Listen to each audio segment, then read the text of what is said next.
Hello, everybody. I'm doing this video that I had planned uh, a couple of weeks before, but I couldn't until now. First, I want to thank uh, Andy for somehow saying some nice things about Andy, yours truly, and encouraging to see my videos even if I'm bonkers or something like that. The truth is that I cannot match the knowledge of drumming that um, Andy has, or even music. But I've been a legitimate fan of jazz since I was a kid. Basically, before I was 10,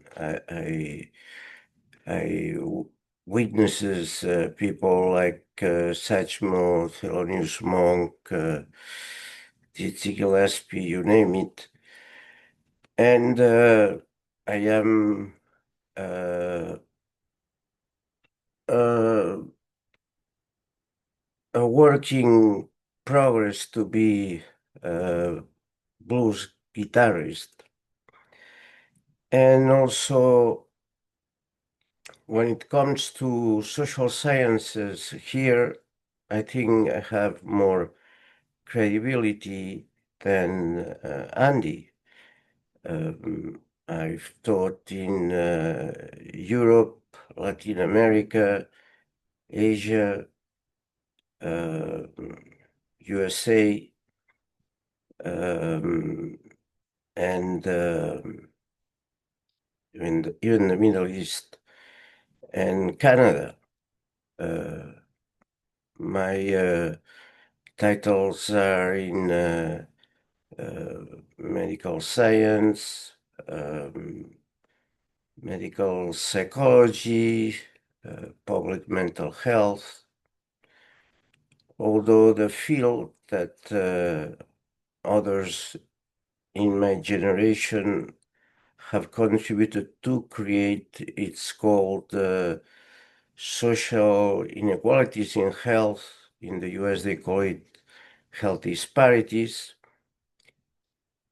or social epidemiology.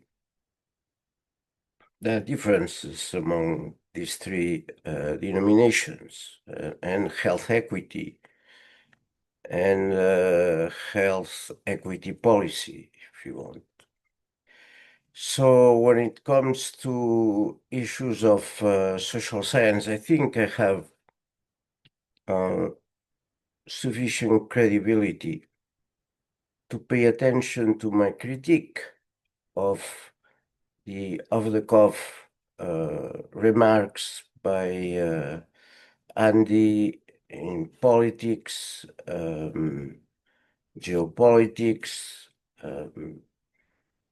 gender, race, class, which I support because makes it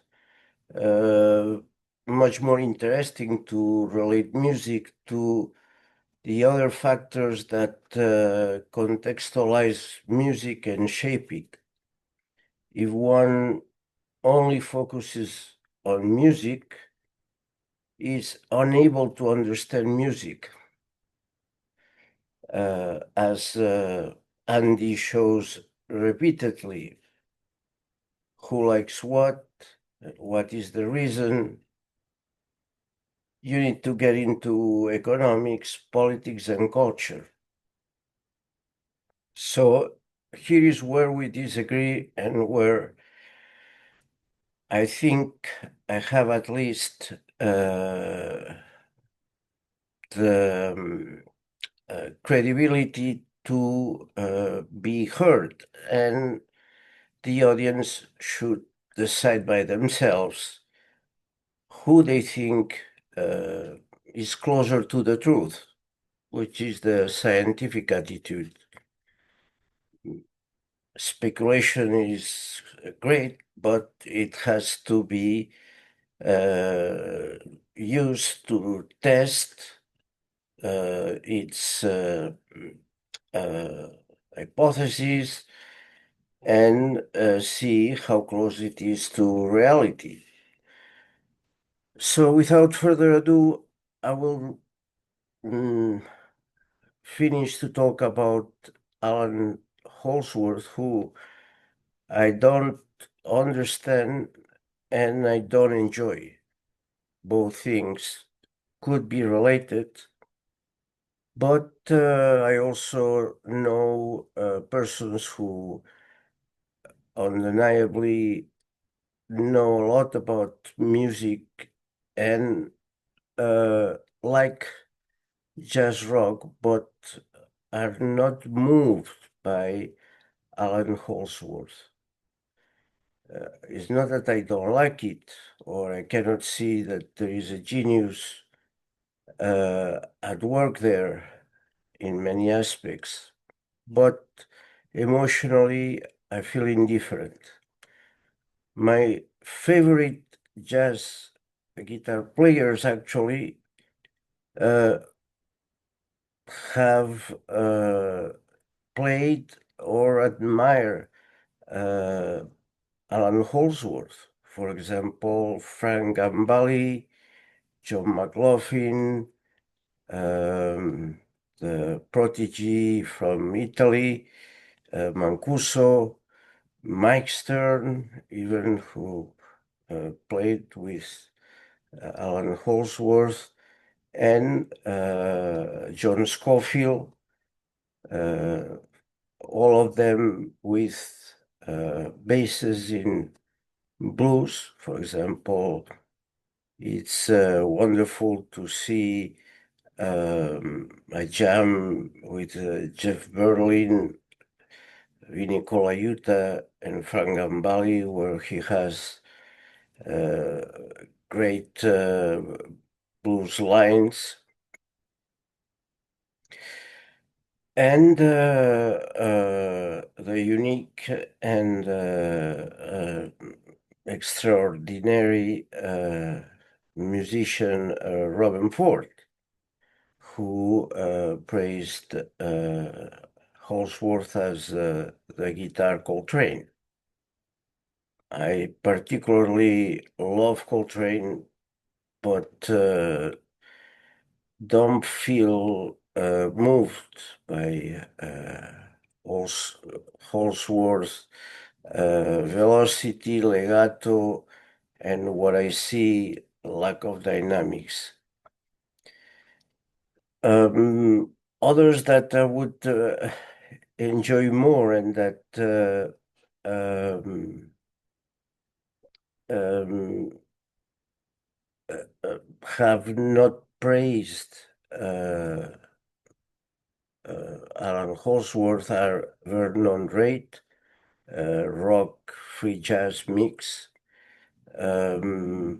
Stephen Lukather from Toto and many others, including the genius behind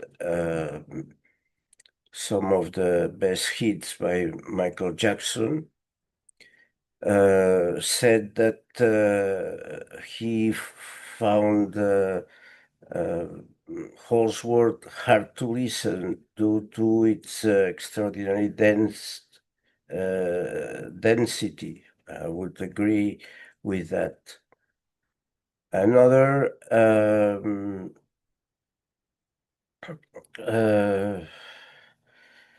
might be Michael Landau, who um, has worked with musicians that work with Holdsworth, so maybe he liked him, but I couldn't find any praise. And others that I enjoy, but do have not said anything about um, Alan Holdsworth when they were talking about other musicians. For example, the blues-oriented Hiram Bullock, who I think is terribly underappreciated. Was a great session worker, appeared also in very well-known bands, especially David Sanborn, uh, and produced Mike Stern. To me, he's one of the best of the 70s, 80s. I think he died in the 90s. Anyway, he was uh, an incredible jazz rock musician. Eric Gales, the gunslinger blues player, who links back to the origins of the Chicago blues style, bringing all the gains of the rock blues, somehow mixing them. He's, to me, the real thing. I think Charlie Hunter, the player with seven strings that is very funky, and Jean-Paul Bourri, who played with Miles, um, uh, very influenced by Hendrix, funk, and I would say free jazz and rock.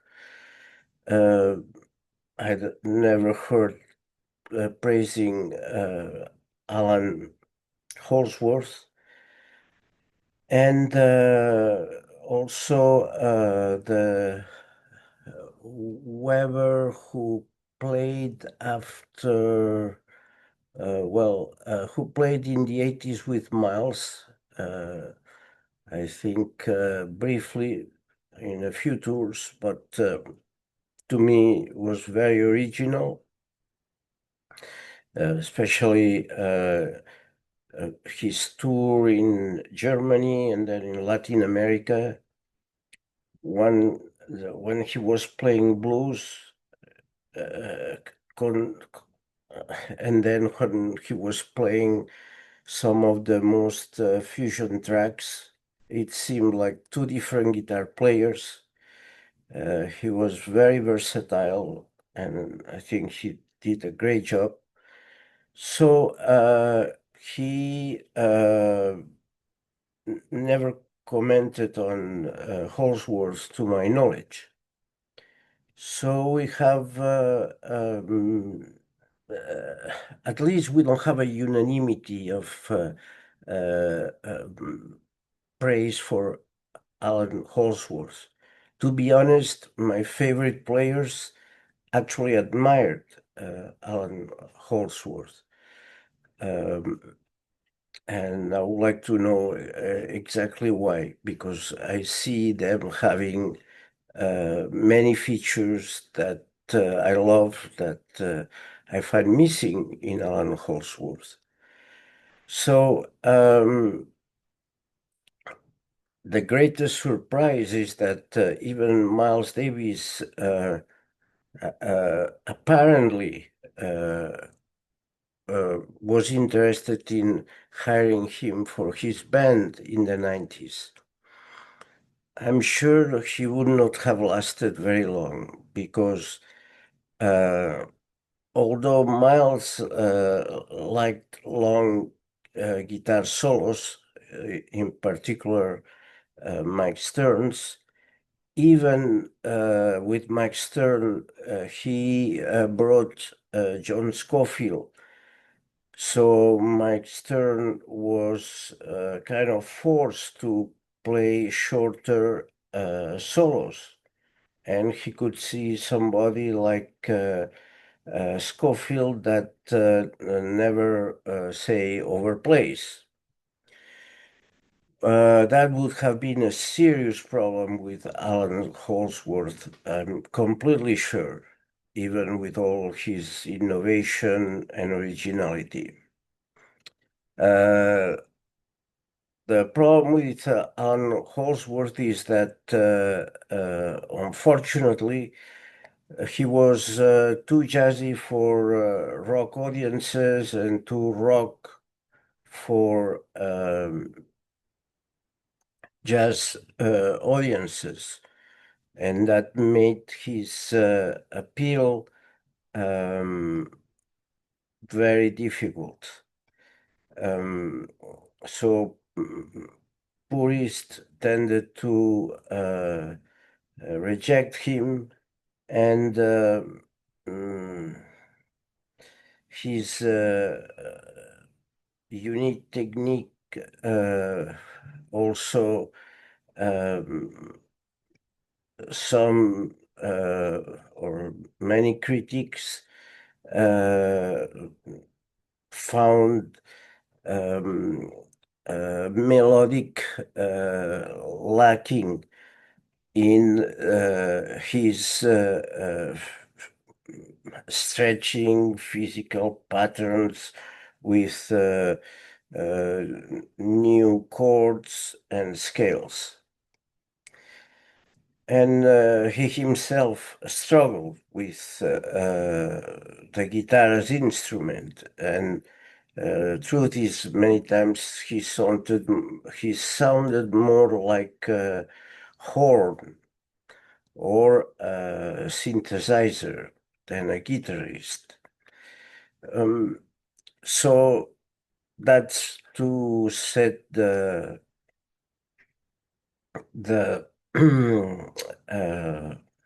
record straight with regard to Alan Holdsworth, and without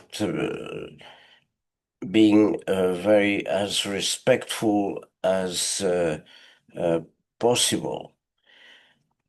Another thing that I could say is that well, there are several genres of music that may not appreciate him as much because, like the blues and classic rock guitarists, like say Keith Richards or Eric Clapton or ZZ Top, Billy Gibbons, right? Because he avoided blues in, I would say, in a very conscious way. Also, those musicians who were looking for simplicity, like Kurt Cobain or Jay Mashis from Dinosaur Jr., Thurston Moore from Sonic Youth. All of them would criticize him for overplaying. Traditional jazz musicians with like Wes Montgomery, Joe Pass, or Django Reinhardt, if he were alive, probably would not appreciate that style. And the first two maybe said something, it's unclear. And the metal shredders, it depends. There are some like Zakk Wylde, which is very blues influenced, Dimebag Barrel, who's more groove oriented and very far from fusion, or even Marty Friedman, who dabbled into fusion, but played neoclassical a little bit, like the Swedish hero Malmsteen, and others that had a mix of virtuosity with simplicity that either said something a bit critical about Holdsworth, or didn't say anything when praising other musicians, were Steve Lukather, Larry Carlton, who actually, when he played fast, he could be incredible, almost like Frank Gambale or mm, Matteo Mancuso.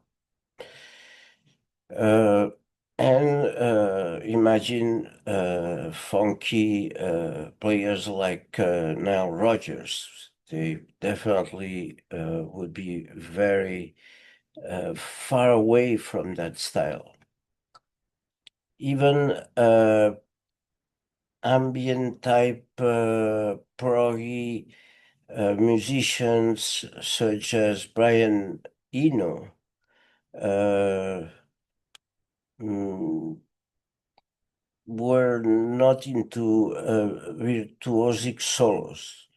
And strangely, the person who I think paved the way uh,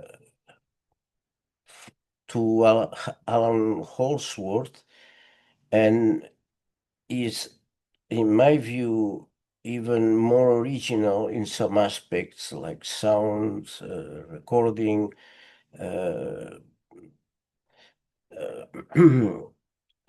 work with the guitar. Robert Fripp, even if he respected Holdsworth, um, he favored the discipline rather than the spontaneity and length of legato runs like Alan. So there are surprises. That's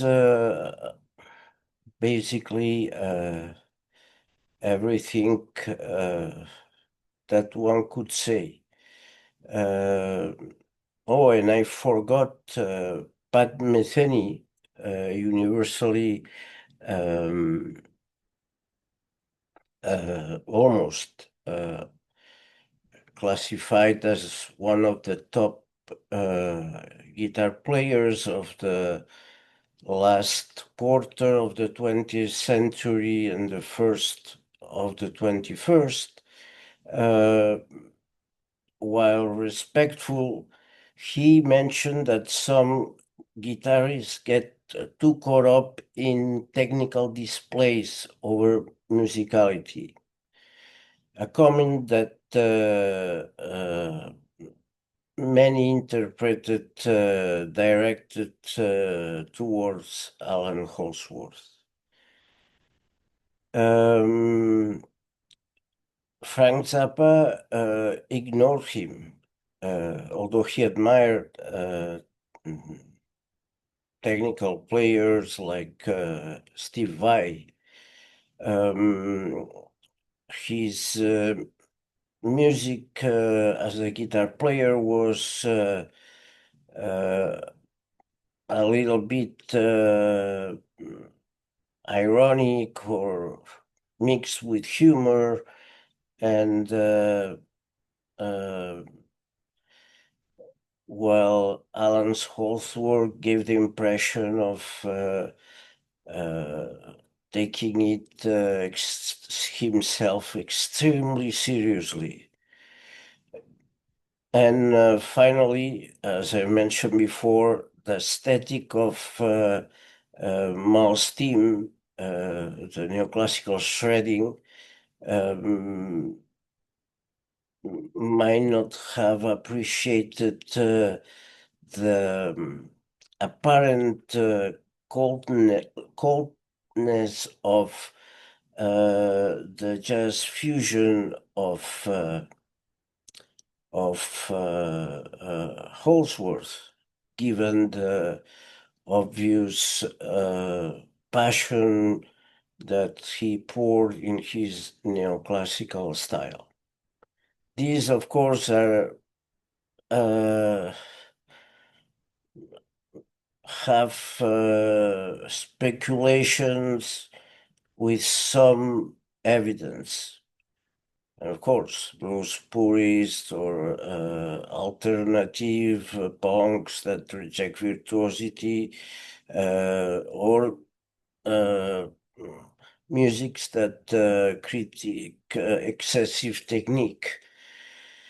And here I think that for rock, it's very difficult to be extremely virtuoso and have the punch, heaviness, and or lightness that rock uh, uh, is famous for. That's why progressive rock was created. But the core rock is not for virtuosism. Then it becomes something different. You can call it prog or not fusion because it doesn't have jazz, it doesn't have blues, but definitely it paints itself in the corner of progressive rock. An exception may be um, Living Color, who has the aggressivity, mm, provocative lyrics, performance style, and heaviness of a rock band in spades, and at the same time has virtuoso players. For example, in Cult of Personality, one of, I think, great rock tunes ever. But that's extremely rare, in my opinion. Um, well, that's what I have to say about Alan Holdsworth, and I hope that um, with these ideas you can compare the attitude towards this great artist. The Andy, he's the best ever, and mine, which is without denying extreme virtuosity, the innovation, has some difficulties in enjoying, of being moved by uh, these artists. And I show you that there are others, other musicians, I mean, others than those that are cited by Andy, that tend to think a little bit like me, and styles in which his aesthetic is quite contrary to the style, mostly in jazz and blues, for example. So thank you for listening, and as usual, you decide.